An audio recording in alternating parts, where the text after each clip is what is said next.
On a travaillé toute l'année là-dessus en même temps que le festival d'été. Ça a été un équilibre de voir est-ce qu'on ramenait Billy Talent au festival d'été ou on le faisait à la Fête du Canada. Même chose pour Nevsky, les deux frères. C'est des artistes qu'on voulait faire cette année, puis on avait ça dans nos cartes dès le début.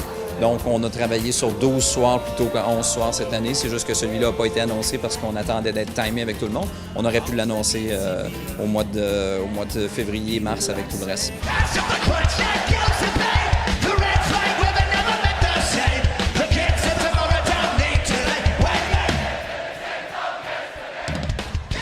Mais dans le respect de nos budgets, on a une soirée qui est vraiment à la hauteur d'une soirée de Plaine d'Abraham, de festival d'été, une soirée qui est capable de générer beaucoup de monde sur le site. C'est qu'on est très contents de ce qu'on a.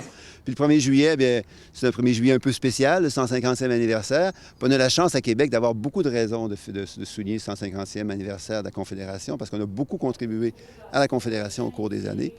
Puis on le fait encore présentement. Donc, de belles activités qui vont être suivies par la suite du Rendez-vous naval 2017, une grosse fête dans la région de Québec qui va attirer beaucoup de visiteurs. C'est 150 000 $ pour l'organisme GEM qui s'occupe de la plupart des activités familiales qui tournent autour de, bon, ici, les plaines, il y aura des activités sportives, il y aura une activité protocolaire sur la terrasse du Frein, il y aura par la suite des activités familiales un peu partout dans la ville.